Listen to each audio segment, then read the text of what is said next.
In the 7th chapter of Luke, the 36th through the 40th verse, and one of the Pharisees desired him that he would eat with him, and he went into the Pharisee's house and sat down to meat.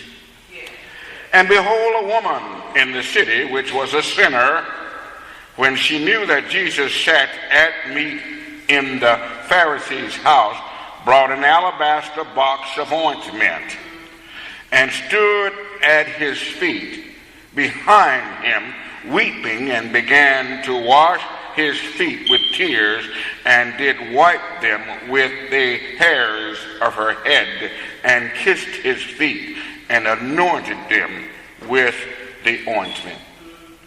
Now when the Pharisees which had bidden him saw it, he spake within himself, saying, this man, if he were a prophet, would have known who and what manner of woman this is that toucheth him, for she's a sinner. And Jesus answering said unto him, Simon, I have something to say unto thee. And he said, Master, say on. There was a certain creditor which had 2 debtors. The one owed 500 pence, and the other 50. And when they had nothing to pay, he frankly forgave them both. Tell me, therefore, which of them will love him most? Simon answered and said, I suppose that he to whom he forgave the most. And he said unto him, Thou hast rightly judged. And he turned to the woman and said unto Simon, Seest thou this woman? I entered into your house. You gavest me no water for my feet, but she has washed my feet with tears and wiped them with the hairs of her head. Thou gavest me no kiss, but this woman, since the time I came in, hath not ceased to kiss my feet. My head with oil thou didst not anoint, but this woman hath anointed my feet with ointment. Wherefore, I say unto thee, her sins, which are many, are forgiven, for she loved much. But to whom little is forgiven, the same loveth little.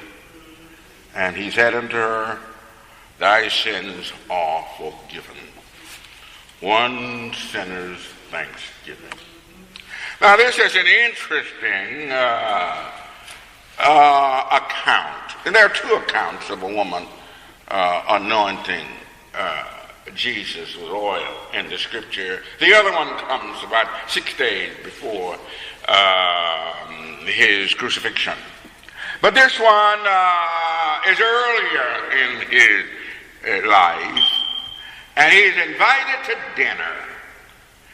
And I suppose the person who invites him is interested in the pomp and ceremony that is sometimes exemplified when people of status come into gatherings.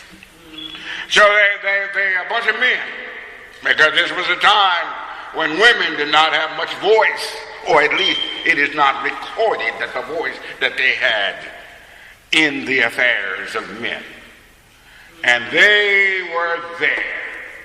And while they were there, this woman comes into the scene. Years ago, I preached a sermon and I did a lecture, banquet lecture entitled Guess Who's Coming to Dinner? And I talked about this particular event. You never know who's going to show up sometime. So this woman wasn't invited, but she comes anyway. Her purpose for coming was not to impress anybody, not to be a part of any ceremony, not to make great speeches, not to display any great attire. Her main purpose was to come and show the Master her appreciation for him being on earth walking among men and women. That's the only reason she came. It was her reason for coming to that gathering. It was her Thanksgiving. Now, as we approach Thanksgiving, we will have our festivities. We will have our great feasts. We will have our relatives and friends coming in from different places, or we will even go to different places where they are. And in our way, I suppose we will have our Thanksgiving. Some of you will, if you like my uncles and stuff in my family, and please do not repeat this, they'd always have a little nip. Okay, to go with their Thanksgiving. You know, that was my uncle. You know, they're all gone now, but I have such wonderful memories of them. But anyway, one of my memories is Thanksgiving. They were going to have them a little nip. Thanksgiving, Christmas, any holiday, when they all got together. But it was their way of thanking God for being together again with the family. And that was a part of their celebration. And it doesn't mean that they weren't thankful. They were a bunch of sinners in a sense. But they were thankful also. You know, I wrote a poem, and I went this morning, and I may never get to the sermon, but this poem that I wrote years ago, I started on it, and I didn't finish, and I still haven't finished it, but I thought this morning at the last minute, I'd run up to one of my computers and pull it up and finish it. And it's called A Sinner's Prayer. And now this is going to be a terrible sermon because it's going to be disorganized and stuff, but because I'm including stuff. It says A Sinner's Prayer. I wrote it years ago. Maybe now you say you wrote it because you were a sinner. I wrote it after I joined the church. Okay. But it's called, I wrote it, I try to put myself in the mindset of a sinner. And I wrote this prayer one night when I was in that mindset. And it says, well, Lord, I've come to the end of another day, and you guided me safely along the way. I knew it wasn't me because I didn't have the sight to avoid the wrong turns and take the right. So it was you who sits on high that caused the bad things in life to pass me by. Though I'm not that smart, I have sense enough to say, thank you for getting me through another day. I know I haven't been all that good and haven't done all the things I should. I meant well, but I'm just kind of weak. But I hope in your mercy you will see after the meek. Now as I lay down my weary head, I wish I did more of the things you said, but even when I didn't, you're good just the same. So throughout the day, I call your name. I know I'm just a poor sinner, but you loved me the same. As I lay down tonight, I call on your holy name. If I don't wake up tomorrow, you've been good to me just the same. You keep watching over me in everything I do, even though I'm just an old sinner. You love me, and I love you. So as I close my eyes in slumber, I put everything in your care and hope that you, in your grace and mercy, will hear this old sinner's prayer. Yeah, I wrote that some time ago. I got to fix it up a little bit. But this woman comes to this gathering as a sinner and anoints the head of Jesus and wipes his feet with with her hair after she's put oil on it. And I just want to stress here that this was one person. I want to stress that every individual ought to have his or her reason for Thanksgiving. Every individual ought to have his or her reason for their relationship with Jesus. They ought to have their reason. I had friends of mine at my house recently. I always have these occasions, and I have a junky house, and the women come in their pants and clean up and fuss the whole time they were there, and one of them just goes on terribly. She talks and tells them, why he trying to have stuff? He doesn't know what he's doing, and they're cleaning up and cooking. So there's this one woman. They asked her, why do you come over here helping him? Now, I didn't know about this conversation until the lady was talking to me the next day. She said, I asked Mrs. P why she comes over to help you. And said she told me that when her husband was in his last years pastoring the church, every time he needed you, that you came to see about him, that you helped them. And she said that whatever you could do it, if she could help you, she's going to do it. Now, this woman that she told that had her reason for being there. When she was having her children and had to go to Mississippi to see about it, that I was the one sitting out, took her to the airport, and went out there and sat there and waited until she got off the plane to come back home while her husband was out coaching football. So they all had their reasons. We ought to have reasons for doing things. You ought to have your reason for being at church today. We all have our reasons. And every child of God ought to have a reason for his or her relationship with God. There ought to be a reason for your gratitude. What about young friends who have a doctorate degree?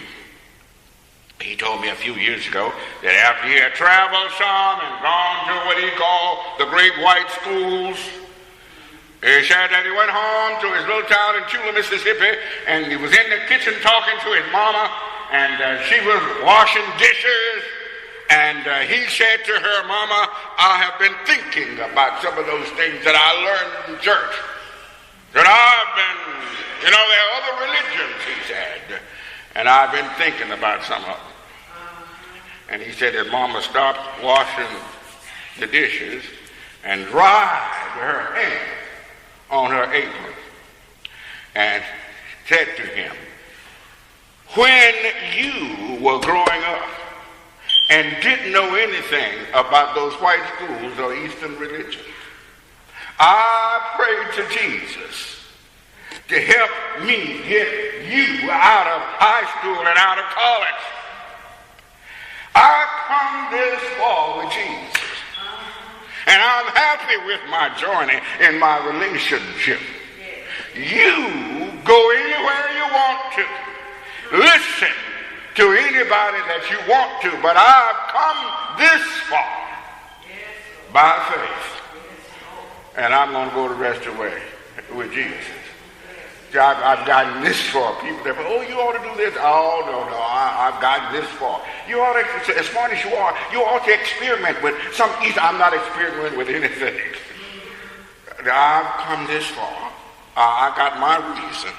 That's why I tell people sometimes, you might not agree with me. I don't care if you agree or disagree with me. I have a reason for doing the thing that I do.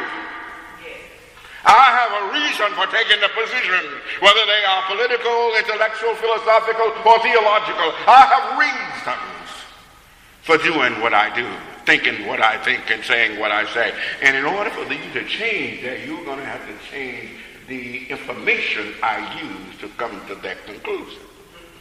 You're going to have to change the reasoning that went into my reason.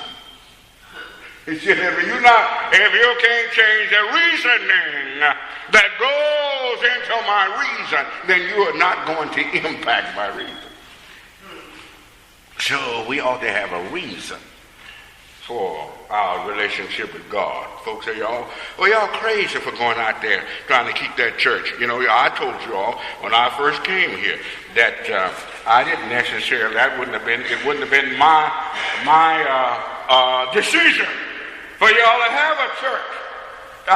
When I looked at the data, that was my reason why I wasn't here.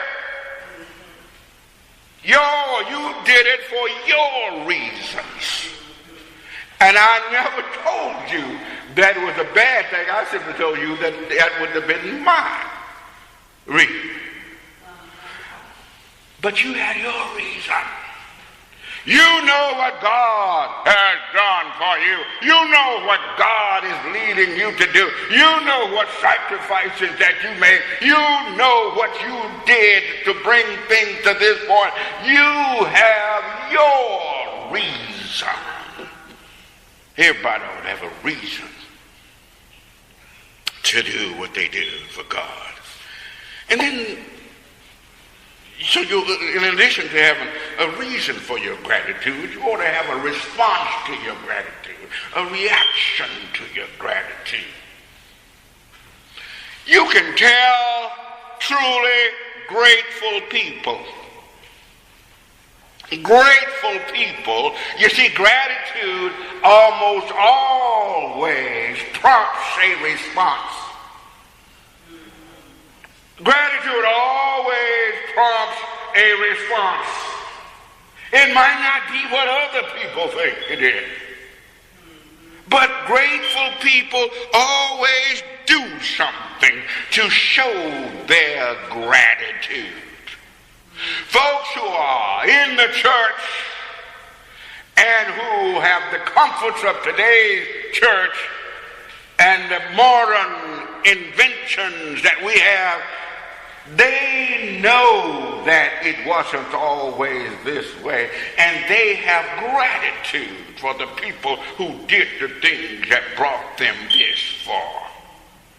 You know, I see sometimes people leave folks things and they lose them, businesses that they lose them, and I don't feel sorry for them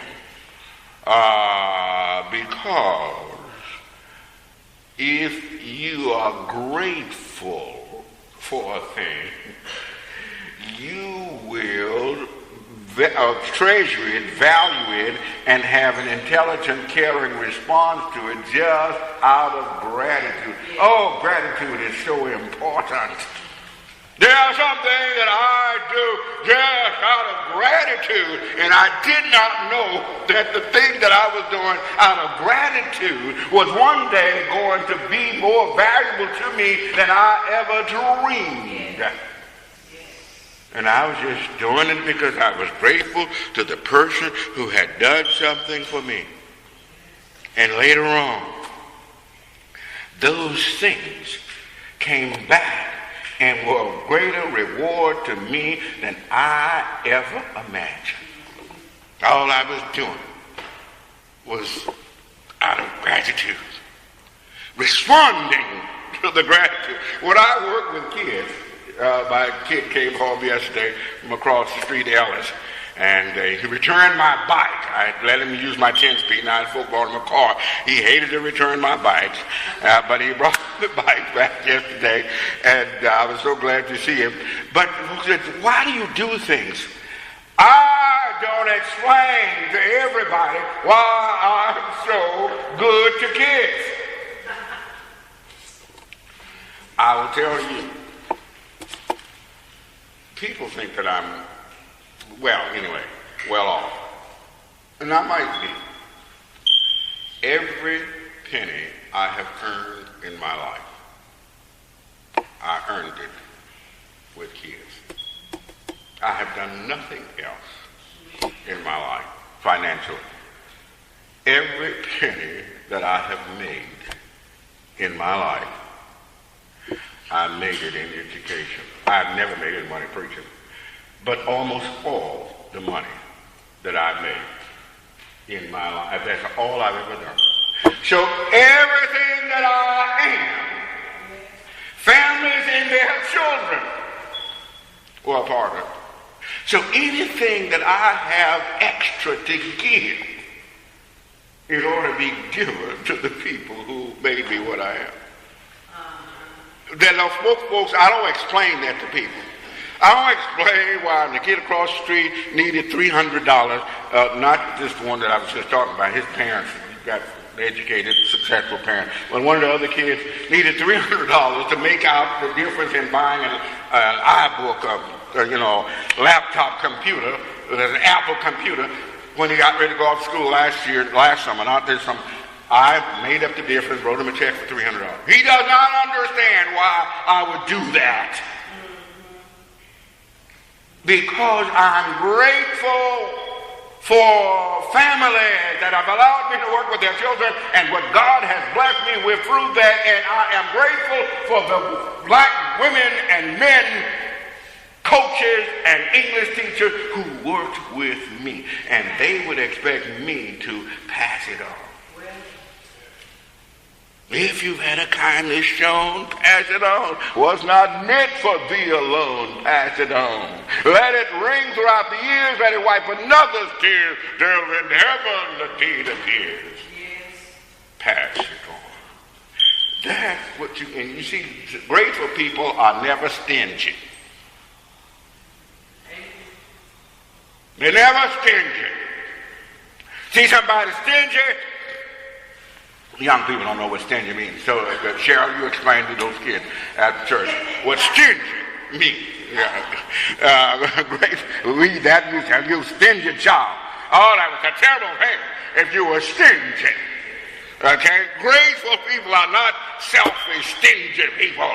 They always trying to, and you wonder sometimes, why is it these people, they don't have anything themselves. They're always giving. You realize that sometimes in churches the poorer people give more than the folks who have more. Because they are grateful. And these young folks, these young congregations, these young preachers who want to just get rid of the older folks and have the young professionals run the church. Oh my God, when the doors close and they turn off the heat and the lights because they found out that the young professionals who were making 3 times the money that the grandmama was making was paying 10%, paying only about 10% of the money that grandmama was paying in the church. That they don't love the Lord. They're not grateful enough to give their time and money and talent to God. They don't have time to teach in the Sunday school. They don't have time to be bothered with children, especially if they're bad children. Almost all of them are a little bad. They don't have time to be bothered with that because they are not grateful. Your folks help you, you just want to pass that on. And then finally, you say, well, you said it's going to be a brief message, but I hope it's good stuff. Finally, you ought to rejoice in your gratitude. You know, gratitude, there's something about being grateful. You just have to express it some kind of way. You know, the brain can receive messages in all kinds of ways, but it can only send a message through movement. You ought to express your joy.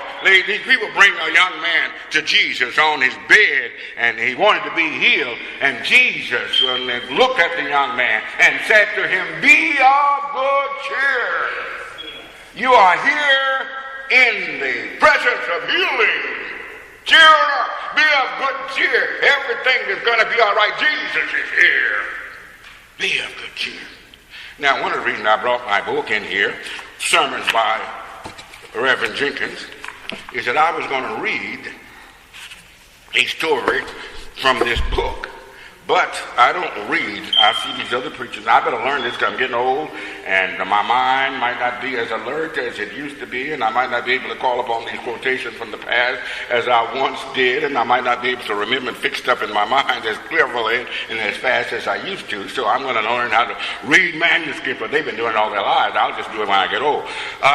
But there's something in this book. There's a story about 2 women in the Southern church. One of the women came to church and she was so vocal. And she'd say amen, and sometimes shout, sometimes pass out. And they'd carry her out of the church. And there was another woman in the church, real quiet, dignified lady. And she didn't say anything bad about the woman, but she just said, well, you know it don't take all that. Every Sunday, another woman come there, and she just praised God. She didn't shout every Sunday, but now and then she just got happy. And sometimes she just passed out. And they carried out. The other lady looked at her. Said, oh, Lord. They said, don't take all of that. Well, this one woman who was doing all of that, she had 6 children. All of her children were in church. And their children were in church. Many of them were in church there.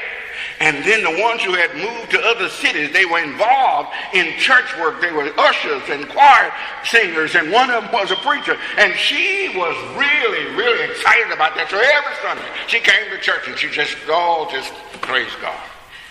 This other woman didn't have but one son. He hadn't been to church in 20 years. Even though he had come up in the church, he hadn't been to church in 20 years. But she still loved the Lord, thank God. And she didn't think that this other woman really needed to do all of that. Well, one Sunday, as they sat in church, a young man walked in.